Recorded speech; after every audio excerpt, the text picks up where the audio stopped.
parler beaucoup, manger l'argent, voyager beaucoup seulement, mais travailler beaucoup, créer des choses, emploi des jeunes, non, non, non. Les dirigeants africains, les dirigeants sont comme ça. Les grandes gueules.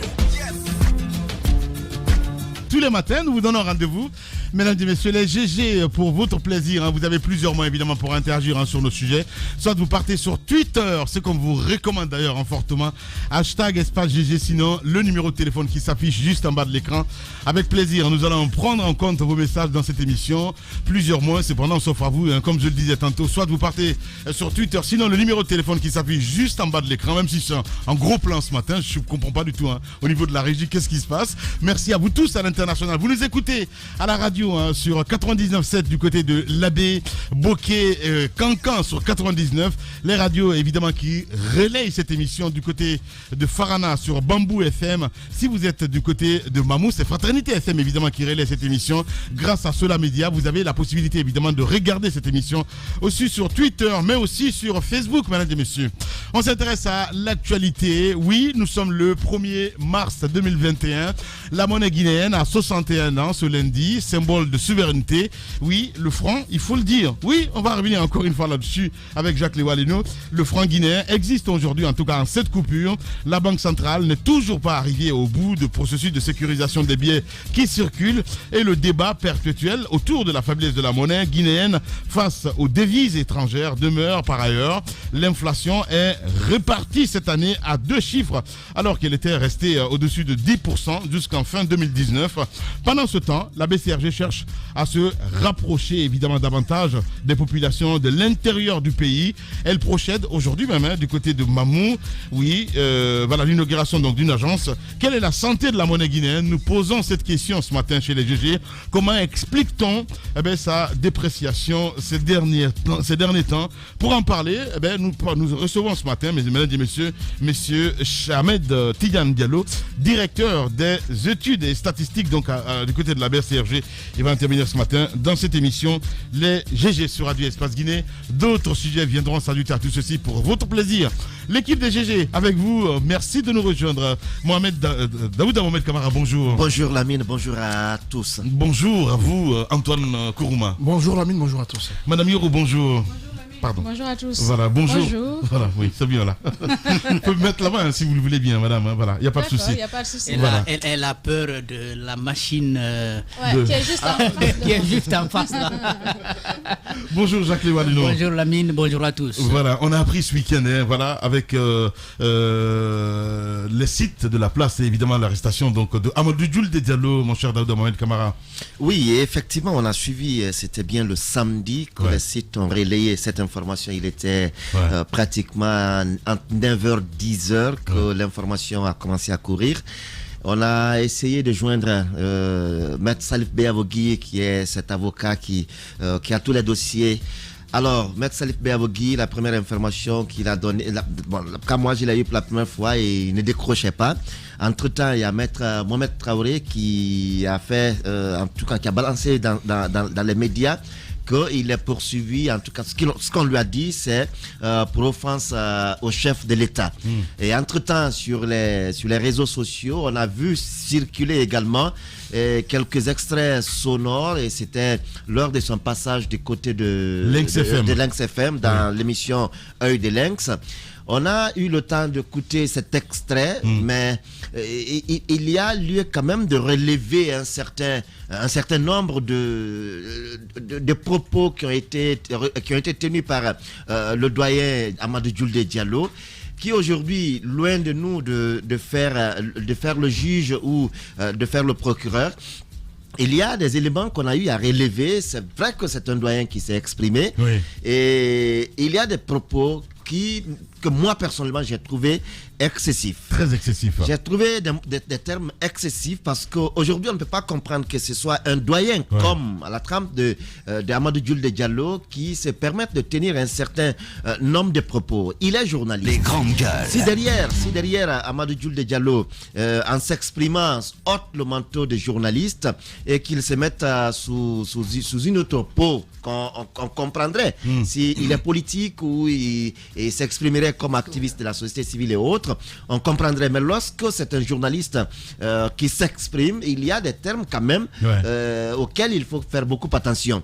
Quand il va prendre sous l'angle qui ramène à l'ethnie, qui ramène à la communauté, et les exemples qui vont jusqu'au Rwanda, et nul aujourd'hui, en tout cas je suis sûr que dans ce studio, nul ne saurait souhaiter ce qui est arrivé au Rwanda et que même qu'on pense à en parler. Et que ce soit un doyen de la presse, qui a roulé sa bosse dans ce métier et qui connaît un peu la sociologie, je ne dirais pas très assez, qui connaît bien la sociologie guinéenne, parce que c'est encore un historien, un écrivain qui s'est exprimé ou qui s'exprime à toute occasion. On peut bien comprendre qu'il y ait à un moment donné entre lui et le régime actuel, qu'il y ait bruit et qu'ils ne s'entendent pas, parce qu'il faut le rappeler qu'il a été éradié de l'effectif de la fonction publique à un moment donné, et son poste du côté de la RTG également, il n'y était plus. Mais derrière, aujourd'hui le doyen il est derrière. Il est à la DPJ, il attend d'être entendu par un juge, mais il y a cette autre récupération qui aggraverait aussi sa situation. Aujourd'hui, quand je vois des leaders politiques qui prennent position pour Amadou Djoulde Diallo et qui veuillent le mettre sous le manteau des militants d'un parti politique, je me dis que en lieu et place d'adoucir les choses, ça va aggraver sa situation. Je n'ai pas bien aimé que le président de l'UFDG, par exemple, fasse un tweet pour dire que Amadou Djoulde Diallo vient allonger la longue liste des détenus politiques. À mon sens, Amadou Djoulde Diallo, je ne sais pas si depuis il est militant de l'UFDG, il est militant d'un parti politique officiellement, je n'en sais pas, mais je sais quand même qu'il est journaliste, je sais quand même qu'il est historien, je sais qu'il écrit, je sais qu'il critique, mais que son cas et son interpellation fasse bouger la population, les citoyens, je peux bien comprendre, mais lorsqu'il est tiré sous le drap d'un parti politique, en lieu et place de l'aider, je me dis qu'aujourd'hui, on risque d'aggraver sa situation, parce qu'il risque d'être traité, comme tel, comme un militant, comme un opposant au pouvoir. C'est vrai que lui-même, dans sa communication, il a dit qu'il est prêt à aller en prison parce qu'il parle, il n'a pas peur, il marche avec son baluchon, il est prêt à aller en prison.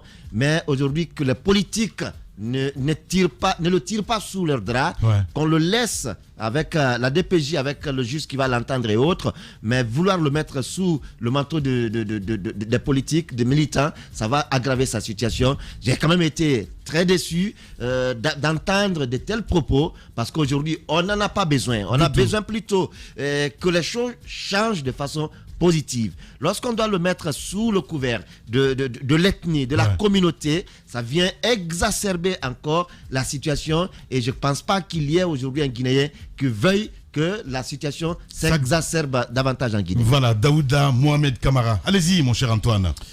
Amadou Djoulde, pour ceux qui le connaissent, ne doivent pas être surpris de cette sortie. Djoulde, nous savons tous que c'est un monsieur qui n'a pas de langue dans la poche, qui très souvent dit ce qu'il pense, même lorsqu'il est face à des situations parfois compliquées. J'ai suivi cette sortie chez nos confrères de Lynx FM, et il y a une chose qu'il faut préciser, c'est que nos confrères ont joué leur rôle. Évidemment. Ils ont tout fait pour le recadrer. J'ai écouté un peu l'extrait, même si c'est pas de dissuader Djoulde, mais qui a tenu à dire ce qu'il avait à dire. Nos confrères ont tout fait pour l'en dissuader. Ils ont même tenté de l'amener à se dédire. Mais on a vu que Djoulde tenait à tenir ses propos. Il les assume, c'est pourquoi il les a tenus. Et aujourd'hui, la grosse question, c'est sur la base de quelle loi va-t-on le juger? Parce qu'on a entendu l'avocat Mohamed Traoré dire qu'il doit être jugé sur la base de la loi L002 sur la liberté de la presse, parce qu'il a tenu ses propos par voie de presse. Alors, est-ce que ça va être le cas? On va le voir. Mais ce qu'il faut dire, c'est que Daouda l'a dit, les propos, sincèrement, sont excessifs. Parce que le doyen, pour être expérimenté dans le domaine des médias, je ne crois pas qu'il était à Lynx en tant que journaliste. Il y était certainement en tant qu'historien. Comme très souvent, on lui fait appel lorsqu'il y a des questions qui se posent. Et la question portait sur la fermeture des frontières entre la Guinée et le Sénégal.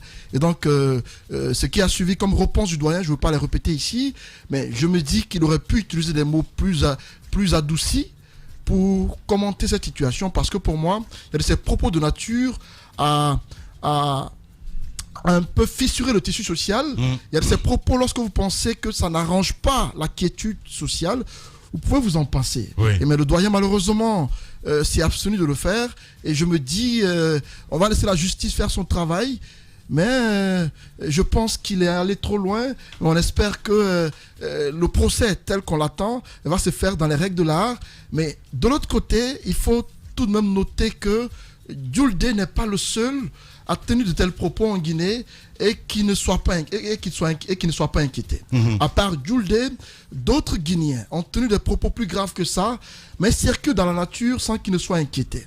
Il y a de ces noms parfois que nous citons ici à l'antenne, à longueur de journée, mais qui très souvent parlent en faveur du régime en place, mais qui ne sont pas inquiétés. Il y a de ces noms de personnes qui souvent sont des pyromanes dans ce domaine, qui excellent, qui le font à visage découvert, qui assument leurs propos, mais qui sont bénis par évidemment, le pouvoir. Oui, il y a deux poids de mesure. Je comprends très bien ce que tu veux dire. Pour le cas de Jules, il y a une célérité, il y a une certaine précipitation dans son arrestation. Mais il y a eu d'autres cas de personnes qui sont favorables au pouvoir. Moi, c'est la procédure surtout que j'ai pas aimé. Tu vois ce que je veux dire. Après, le reste, évidemment, les propos sont graves. C'est très très grave. Je suis désolé. Beaucoup pensent qu'on aurait pu, on parle de flagrant délit et tout cela. Beaucoup pensent qu'on aurait pu le convoquer de manière régulière. Il aurait répondu à la convocation, mais le fait d'aller le cueillir pendant qu'il pratiquait son sport au stade de Dongor, on aurait pu procéder autrement pour l'arrêter. Mais je veux dire, il y a de ces personnes en Guinée qui sont pyromanes, qui sont pires que Jules D, mais qui circulent à Conakry sans être inquiétés, parce que tout ce qu'ils disent va en faveur du pouvoir. Évidemment, ils ne sont pas inquiétés. C'est des personnes qui sont sponsorisées. C'est très important. Mais des communicants même de partis politiques qui jouent sur la fibre ethnique. Non, mais qui ne partagent pas souvent d'ailleurs les propos de ces gens-là. Justement, qui ont essayé de surfer sur cette question communautaire, qui ont même encouragé parfois des actes criminels en Guinée, mais qui sont protégés et qui continuent de vaquer à leurs occupations sans qu'ils ne soient inquiétés. Voilà, mon cher Jacques Lévaleno, j'imagine, vous étiez gêné en tout cas à écouter ces propos-là. Oui, bien sûr, gêné parce que je connais très bien le doyen et moi je l'ai admiré tout petit. J'ai toujours vu quelqu'un qui pouvait continuer à inspirer la jeunesse qui a choisi de faire ce métier-là. Moi, la première des choses, avant de venir bien entendu au fond, la forme là dérange un peu. Parce que quoi qu'on dise, que ce soit des propos ethniques ou des propos de nature à faire même l'apologie du crime, il y a des mécanismes qui sont prévus dans nos textes de loi pour pouvoir interpeller ce genre de personnes. C'est vrai que on peut dire que ce qui a été dit, c'est grave, mais encore une fois, c'est par voie de presse que les propos ont été tenus. Moi, j'aurais aimé, en tout cas, que la convocation lui soit adressée. Maintenant, s'il refusait de venir, on pouvait entreprendre la démarche qui a été celle qui a été entreprise le week-end pour l'arrêter. Donc, vraiment, au point de vue forme, moi, c'est le problème que ça me pose. Et je voudrais, là, c'est le souhait que j'exprime vraiment, que ce soit la loi sur la liberté de la presse qui lui soit opposée, parce que tout simplement, la loi sur la liberté de la presse, elle n'est pas faite pour les journalistes, elle est faite pour les citoyens qui pourraient commettre, n'est-ce pas, des délits par voie de presse. Donc, qu'ils soient venus à Lynx en tant que journaliste, en tant qu'historien ou en tant que simple citoyen, le simple fait d'avoir utilisé le moyen de communication de masse qu'est la radio, il y a, n'est-ce pas, les procédures, les peines qui sont prévues dans la loi sur la liberté de la presse pour, n'est-ce pas, sanctionner. Maintenant, dans le fond, je suis d'accord avec ce que mes prédécesseurs ont dit. Je crois avec le niveau qu'il a, son statut de journaliste quand même émérite. Beaucoup ont embrassé, n'est-ce pas, ce métier à cause de lui et à cause d'autres personnes qui sont de sa génération. Il serait mieux de s'abstenir de tenir certains propos. Parce que quand il dit, les gens y croient.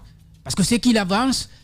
J'ai entendu le débat qui a suivi par après. On dit, est-ce que ce qu'il dit, ce n'est pas la vérité? Donc c'est assez grave parce que quand ça vient de quelqu'un comme lui, les gens y croient. Évidemment. C'est pourquoi il doit s'abstenir ce type de propos. parce que je ne crois pas que ce soit forcément vrai ce qu'il a dit. Mais encore une fois, il fallait mieux qu'il s'abstienne, n'est-ce pas, de tenir ce genre de propos, surtout à la radio, dans une émission de grande écoute. Les gens vont entendre, on dit mais c'est Djoulde qui l'a dit. Ouais. Une fois qu'on le dit, et bien entendu, les gens peuvent adopter un certain nombre de comportements dans les quartiers. C'est assez dérangeant. On est en train d'inspirer, mais dans le mauvais sens. Et ça, ce n'est pas bien. Ce n'est pas seulement lui. Il y a beaucoup d'intellectuels qui aiment utiliser ces genres de discours dans ce pays. Soit on a fait ceci parce qu'on a ciblé une communauté, ou il y a eu manifestation, les gens sont morts, c'est parce qu'on a ciblé une communauté. Alors quand on revoit les choses dans les détails, on se rend compte que nous ne sommes que victimes d'une violence d'État. Oui. Et ça n'a rien à voir avec ce qui s'est passé dans les pays comme l'Arménie ou le Rwanda, où les gens ont décidé, au nom de la communauté, de mettre en danger une autre communauté. Je crois que ça, c'est un discours qui doit s'abandonner. Si on doit vraiment cultiver l'union, je crois qu'on peut utiliser un autre mécanisme que de continuer à tenir ce genre de propos, surtout quand on est intellectuel. Encore l'autre chose, il faut aussi s'appuyer là-dessus, parce que le président, il l'avait dit, que celui qui tient désormais des propos à caractère ethnique, on va l'interpeller, on va le condamner. Mais encore une fois, si on est beaucoup enclin à arrêter ceux qui sont de l'autre côté parce qu'ils tiennent des propos ethniques, il faut arrêter aussi ceux qui, dans son cas, ou qui parlent en son nom, qui évoluent dans ce sens-là. Ouais. Il y a Cheikh Afan ici, parce qu'Antoine a parlé, il n'a pas voulu parler de lui. Cheikh Afan, il ne se limite pas dans les propos. Il fait des actes qui sont dirigés contre les communautés, contre une communauté. Je crois que lui, il fait encore plus grave. Et il y a même, au-delà, parce que Amadou Djoulde, lui, il n'y a pas eu de plainte. C'est l'État qui a constaté tout simplement le délit et puis il est allé l'arrêter. Mais Cheikh Afan, il y a eu des plaintes. Des plaintes que les gens portent contre lui. Et jusqu'aujourd'hui, il est laissé, il est entretenu, il est protégé. Rien ne prospère. Pourtant, ce que lui, il le fait aussi, c'est assez dangereux. Si on veut lutter contre les propos ethniques, si on veut lutter dans ce pays contre tout comportement de nature à créer des troubles sociaux, il faut vraiment être équitable. Et quand on fonctionne comme ça, je crois que les gens auront disons, la satisfaction d'apprendre qu'il y a quelqu'un qui a payé pour cela. Mais si Amadou Djoulde paye et que Cheikh Afan ne paye pas, c'est de l'injustice. Voilà, et d'autres d'ailleurs aussi, il faut le rappeler. Allez-y, Madame Yoro, bonjour. Bonjour Lamine, bonjour à tous. Alors, moi, ce dossier, si vous voyez par exemple, puisqu'on a parlé du Rwanda ici, aujourd'hui, les gens n'osent même pas parler de Tutsi ou de Hutu, c'est parce qu'il y a un État juste. Un État juste qui a réussi quand même à unifier cette population, de sorte que quand vous rencontrez des gens, un Rwandais, vous lui demandez parfois quelle est son ethnie, il y en a qui ne veulent pas en parler. Pourquoi? Parce qu'ils ont réussi à se mettre au-dessus d'une certaine situation, à dépasser le cap.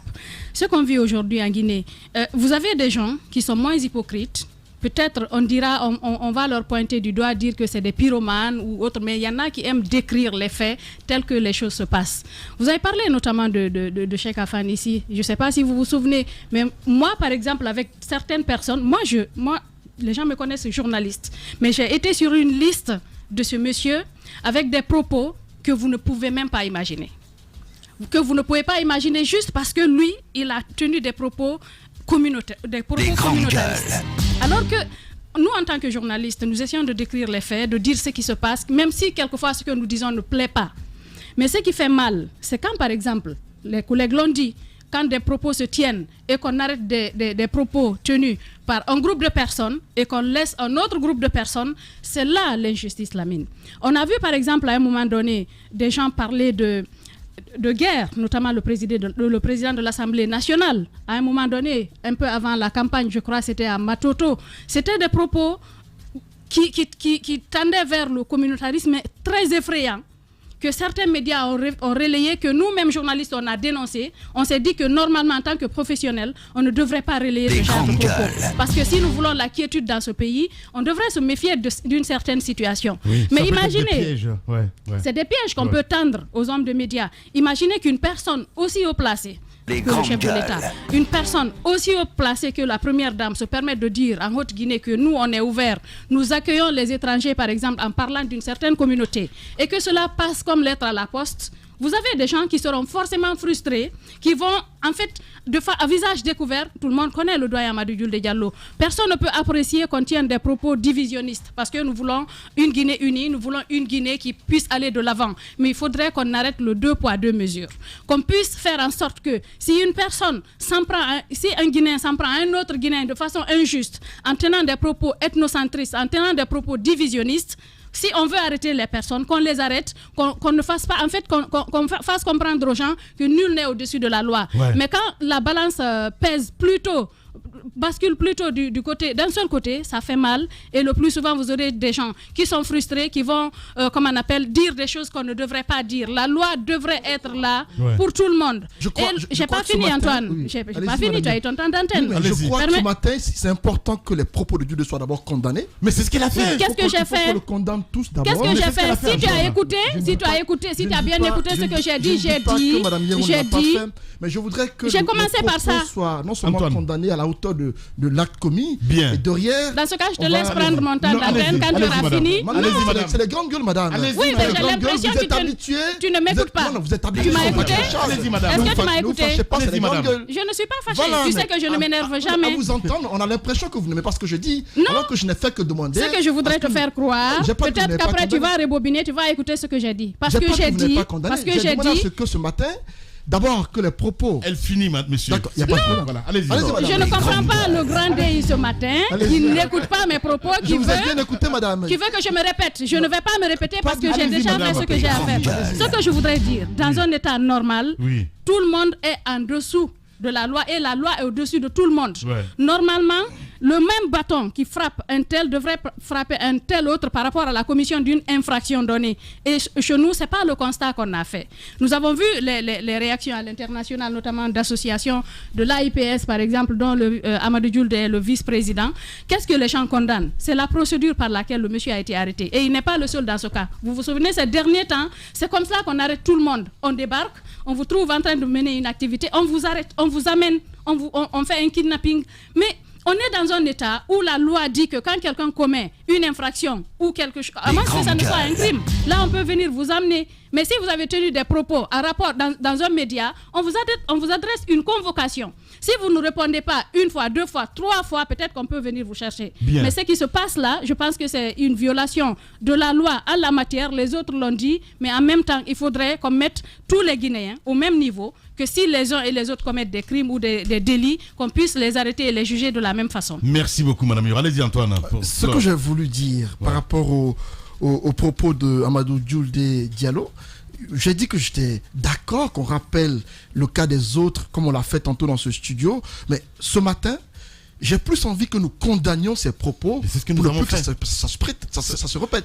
Et je vais accentuer là-dessus en disant que le doyen aurait pu, encore une fois, se passer des mots utilisés. Bien. Parce qu'en République, cela ne se doit pas. Bien. Si le doyen aujourd'hui, on va voir ce qui va se passer par rapport à son procès. Encore une fois, nous réclamons un procès juste et équitable.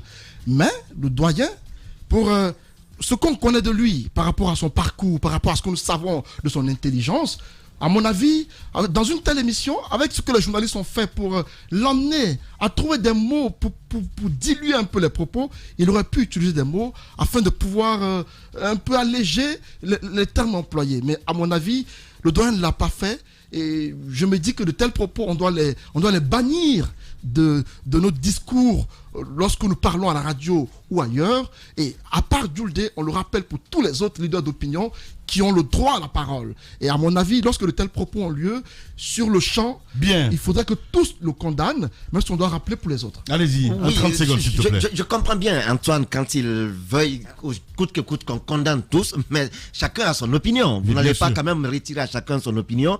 C'est vrai que vous avez condamné les propos d'Amadou Julde Diallo, c'est votre droit. Ce n'est pas aussi exclut que madame ou moi ou Jacques ou même Lamine disent que dans la forme de l'interpellation, on a péché là. Ça, c'est aussi un droit. Donc, à chacun de positionner son opinion par rapport à ce qu'on est en train de dire. C'est vrai que ce sont des grandes gueules, mais chacun aussi a son opinion. Bien, allez-y Jacques pour clore, en 30 secondes. Oui, pour clore en 30 secondes, c'est de dire que moi, je voudrais bien apprécier la démarche qui a commencé parce qu'il nous faut un mécanisme qui va nous permettre de lutter contre ce genre de propos. Parce que ce sont au fait les propos qui amènent à des comportements. Ce sont les discours qui amènent à des comportements. Ce que nous avons frôlé au lendemain de la présidentielle du 18 octobre, moi je ne voudrais plus revivre ça. Parce que c'est vrai, en 2010, on a eu ça. Mais la forme que ça a pris après le 18 octobre, c'était plus visible. Les gens se déclaraient la guerre ouvertement, ils ne se cachaient pas. Et c'est parce que les intellectuels de ce pays ont toujours fait croire que ce problème-là existe et que ce n'est pas politique, qu'il y a eu ce genre de comportement. Alors que ce n'est pas vrai. C'est l'échec de l'intelligentsia, tout simplement, en Guinée. Vous êtes chez les GG. Les grandes gueules sur Espace, c'est la représentativité de la diversité de la société guinéenne. Ils n'ont jamais peur de défendre leurs idées. Entre débats animés, accrochages et éclats de rire, 2 heures de talk show pour parler, décrypter et débattre de l'actualité et des véritables préoccupations des Guinéens. De 9h à 11h sur Radio Espace et en simultané sur Espace TV. Jusqu'au port de 11h, nous vous donnons rendez-vous tous les matins évidemment sur Radio Espace, mais également sur Espace TV. Merci à vous qui nous rejoignez évidemment sur cette antenne. Nous sommes le 1er mars 2021, la monnaie guinéenne donc à 61 ans ce lundi. Symbole de souveraineté, le franc guinéen existe aujourd'hui en 7 coupures. La Banque centrale n'est toujours pas arrivée donc au bout de processus de sécurisation des billets qui circulent. Et le débat perpétuel autour de la faiblesse de la monnaie guinéenne face aux devises étrangères demeure par ailleurs. L'inflation est répartie cette année à 2 chiffres, il le dit ce matin Jacques Lewalino, alors qu'elle a été restée au-dessus de 10% en tout cas jusqu'en 2019. Pendant ce temps, la Banque centrale de la République de Guinée cherche à se rapprocher davantage des populations de l'intérieur du pays. Elle procède aujourd'hui même à l'ouverture donc de l'agence de Mamou. Quelle est la santé de la monnaie guinéenne? Nous posons cette question ce matin. Comment explique-t-on sa dépréciation ces derniers temps? Pour en parler, mesdames et messieurs, dans cette émission ce matin, nous allons avoir monsieur Ahmed Tidiane Diallo. Il faut le rappeler, il est le directeur des études et statistiques donc à la BCRG. Il sera en direct ce matin dans cette émission Les GG sur Radio Espace Guinée. Entre-temps, on a évidemment eu ce communiqué aussi ce week-end à l'interdiction des spectacles, entre autres parce que on se réfère un petit peu à ce qui concerne l'explosion, en tout cas, de cas de contamination de coronavirus, mais aussi Ebola qui s'est invité et d'autres promoteurs qui ne sont pas d'accord d'ailleurs, mon cher, parce qu'il y a 2 poids, 2 mesures. Oui, c'est quand même assez compliqué ce qui se passe bien entendu. Il y a un fait qu'il faut bien entendu soutenir, c'est qu'il y a explosion de cas.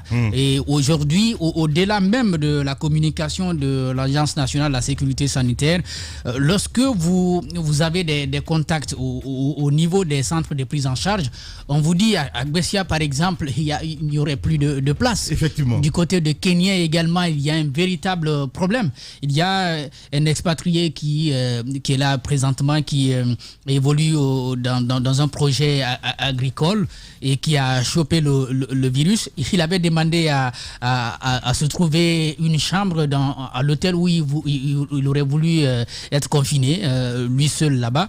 Je crois que les autorités ne lui ont pas permis. Finalement, il revient et il n'a pas eu de place à Gbessia. Et il y a des citoyens comme ça qui sont dans les mêmes conditions. Cette explosion de cas que finalement l'agence a présenté la dernière fois, et au-delà de l'explosion de cas, on parle aussi des morts. On dit chaque semaine au moins, nous enregistrons désormais des morts dus au Covid-19. Donc, quand même, la situation, elle est assez... On parle du taux, le taux qui est passé de 2 à 9%. À 9%. Donc, oui. À 9%. Le taux... 9%, c'est ça, le taux de contamination a explosé. Quand le président s'exprimait, bien entendu. Oui, le taux de contamination a explosé, ça c'est un élément, mais l'autre chose c'est qu'il y a des décès. c'est ce qui est encore plus grave, parce que s'il y a des décès au moins chaque semaine, ça veut dire que la situation est assez préoccupante. Donc il faut bien convenir avec l'ANSS que la situation est grave. Maintenant, dans les mesures qu'on a été amené à prendre, donc du côté de l'État, il y a des questions qui demeurent bien entendu. Évidemment. Parce que s'il n'y a pas une étude, c'est vrai que l'ANSS ne fera pas ce genre de présentation pour nous permettre de comprendre quelles sont les origines des cas. Et est-ce que c'est dans le milieu professionnel?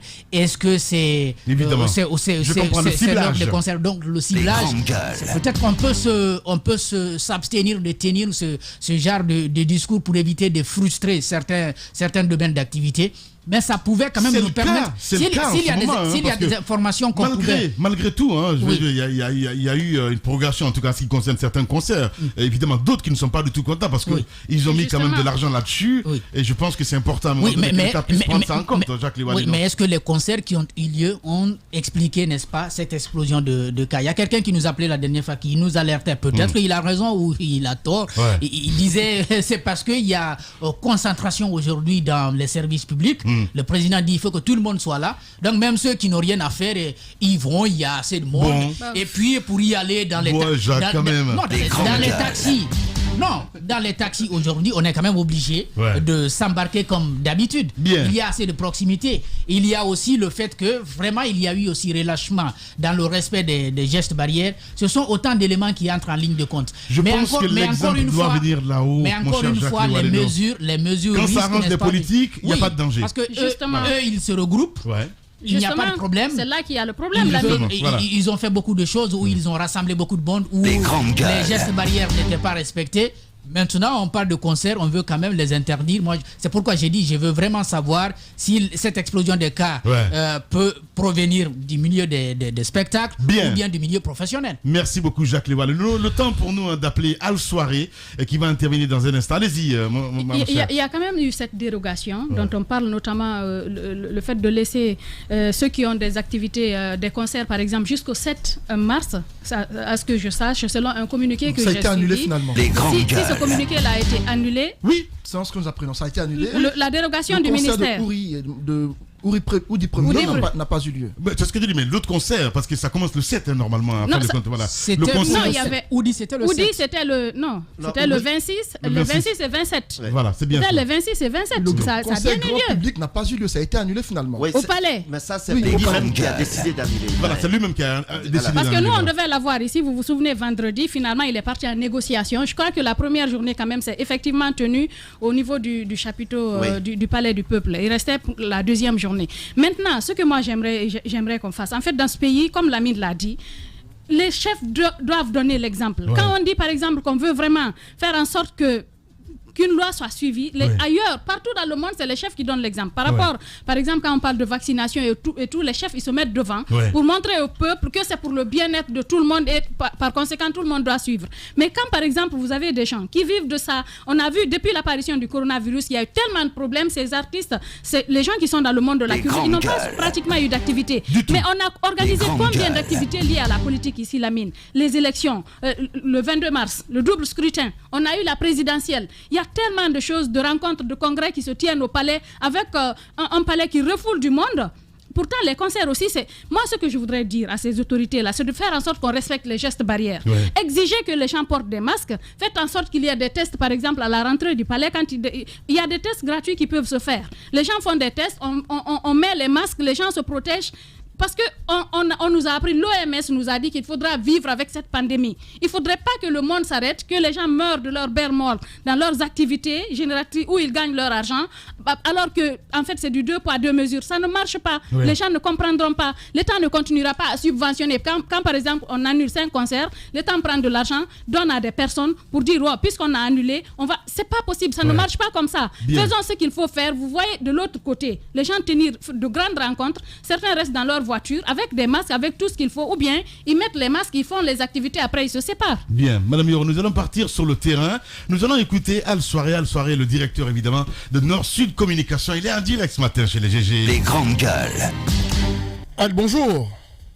Bonjour Lamine, bonjour à toute l'équipe. Voilà, on a suivi cette sortie des autorités. On a aussi vu votre sortie sur votre page Facebook. Dites-nous d'abord votre appréciation de cette nouvelle donne.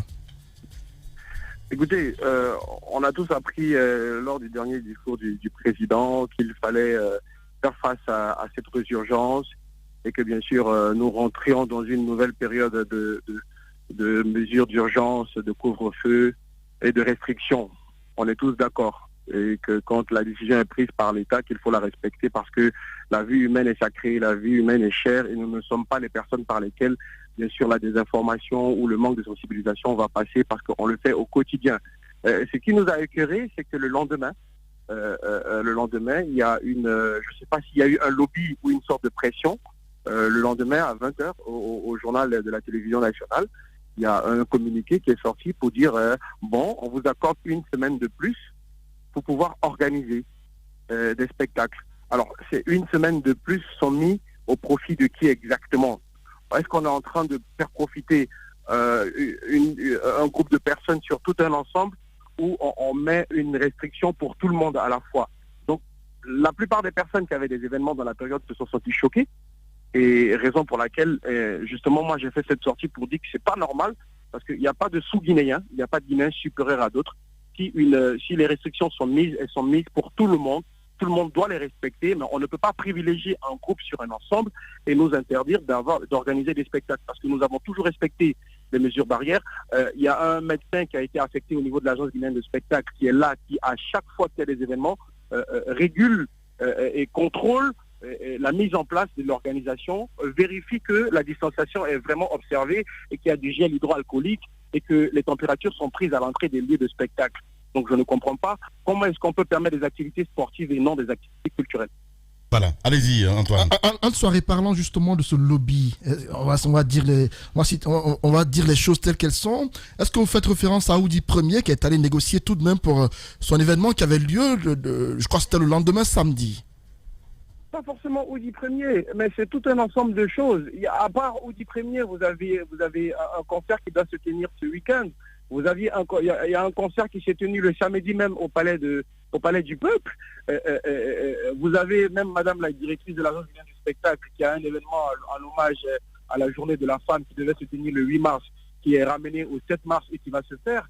Est-ce qu'on est en train de nous dire que Corona nous a donné un préavis et qu'il va commencer à réattaquer à partir du 8 mars?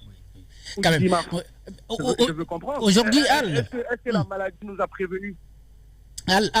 Aujourd'hui dans votre milieu, parce qu'on sait, la première fois que les mesures ont été prises, vous les avez acceptées et après vous vous êtes un peu organisé pour obtenir quand même du gouvernement la levée de cette interdiction. Est-ce qu'aujourd'hui il y a, vous constatez qu'il y a la nécessité de vous retrouver de nouveau pour quand même peut-être demander à l'État un certain nombre d'accords et que vous aussi vous preniez des engagements? Ben oui, toutes ces structures-là qui avaient des événements programmés avant le Ramadan, parce que vous n'êtes pas sans savoir que la saison culturelle en Guinée ne dure que 6 mois. Parce qu'après, derrière, vous avez la saison des pluies. Et en période de pluie, tout est en berne. On ne peut pas organiser d'événements culturels dans le pays, tout simplement. Donc, ces structures-là qui ont été impactées par cette décision, on a décidé de se retrouver aujourd'hui à 12h dans un lieu X pour en parler, pour en discuter, parce que c'est quand même des investissements, c'est quand même de l'argent qui a été émis, c'est quand même de la communication qui a été faite. Et donc, c'est un manque à gagner déjà, en plus de perdre de l'argent. Donc c'est bien, les restrictions. Nous, on est d'accord pour les respecter. On ne peut pas braver l'autorité de l'État. C'est impossible. Quand l'État décide, tout le monde se met derrière. Mais le 2 poids 2 mesures qui vient derrière pour autoriser un groupe à organiser, et d'ailleurs, ces personnes, on n'a rien contre elles. Ce sont nos amis, ce sont des personnes qui organisent tous les jours. Nous sommes ensemble, nous avons les mêmes combats. Mais quand vous décidez, quand vous prenez ce genre de décision, vous nous mettez en mal, vous créez du clanisme entre nous. Je comprends. Une coordination, vous demandez à la soirée. Une coordination, vous demandez surtout. Je dis une coordination, c'est-à-dire vous consultez avant de prendre des décisions. Allez-y. Alors, à la soirée, la décision est prise pour tous. Je le disais tout à l'heure, le plus souvent quand il y a de grands événements, il y a des tests rapides généralement qui se font maintenant en 30 minutes. Est-ce que ce ne serait pas mieux de s'organiser avec les autorités en place, avec tout le monde, faire en sorte que, par exemple, des tests puissent s'organiser, même au niveau à la rentrée du palais, faire en sorte que les gens qui viennent puissent passer ce test-là, parce que c'est quand même une façon de situer aussi les gens sur leur statut pour permettre de régler le problème, la situation en même temps. Est-ce que vous avez pensé, par exemple, à parler de cela à toutes les autorités concernées, que ce soit l'ANSS et tous les autres?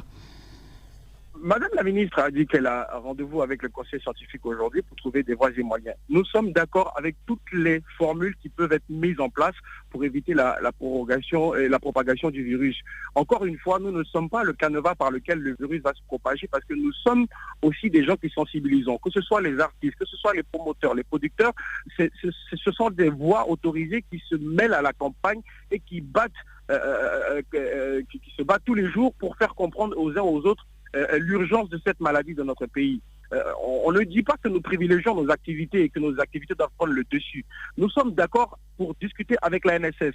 Quand l'agence guinéenne de spectacle nous a dit qu'il y a un médecin qui a été affilié par la NSS pour contrôler et pour inspecter dans les lieux de spectacle, nous étions d'accord. Moi, quand j'ai organisé le 24 et 25 décembre dernier, je travaillais en coordination avec ce médecin de l'agence de la NSS qui contrôlait à chaque fois la disposition, le contrôle, le port de masque, le lavage des mains. Je vais taire son nom, ce médecin, il se reconnaîtra, mais il était là et c'est lui qui donnait le OK d'un spectacle. Quand ce n'était pas respecté, il remontait l'information au niveau de l'agence guinéenne de spectacle et au niveau de la NSS qui prenait les mesures. Donc, nous sommes prêts à accepter toutes les formules possibles pour que nous puissions bien sûr vivre de notre gagne-pain et que nous ne soyons pas tout le temps les victimes.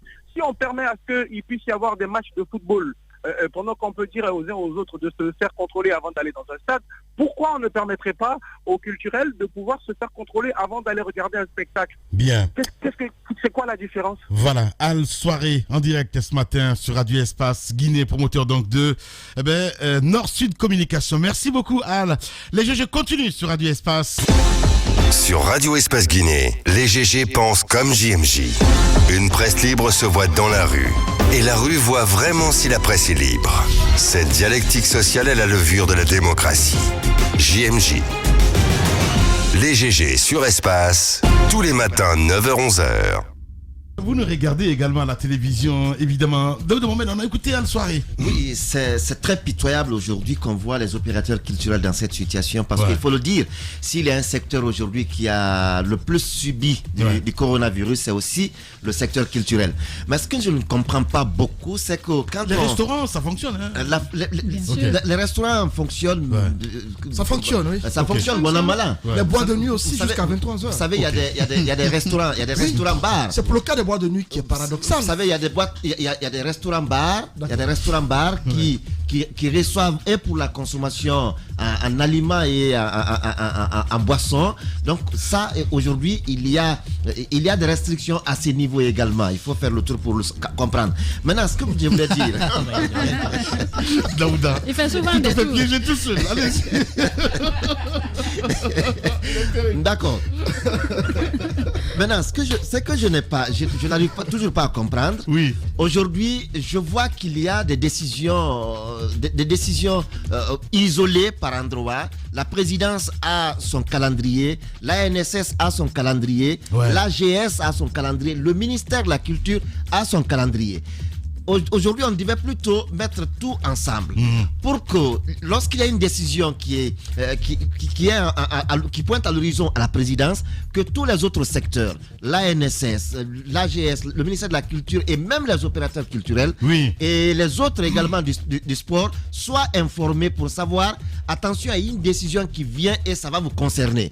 Aujourd'hui, l'AGS continue à enregistrer les spectacles qui sont en vue et tenez-vous bien que l'AGS pour votre spectacle, il y a des montants qui sont payés pour des réservations. Ces réservations, quand vous le faites et vous n'avez plus droit à ce que cela vous soit restitué, et lorsque votre réservation est acceptée, vous engagez des dépenses. Et ces dépenses aujourd'hui, quel que soit la subvention que va donner l'État ne continuera pas, madame l'a dit tout à l'heure, mais est-ce qu'on aura le temps ou la possibilité de savoir toutes les dépenses que les opérateurs culturels ont fait dans la préparation d'un spectacle qui, à 2 heures ou à quelques jours, on interdit. Je crois qu'aujourd'hui, il faut aller de concert et on ne peut pas comprendre qu'il y ait interdiction des spectacles et que les matchs de football continuent. Et les boîtes de nuit, entre autres. Les boîtes de nuit qui continuent. Et les maquis. Et les maquis aussi qui continuent. Voilà. Allez, Antoine ne dira pas le contraire. Allez, on revient à 10h avec vous.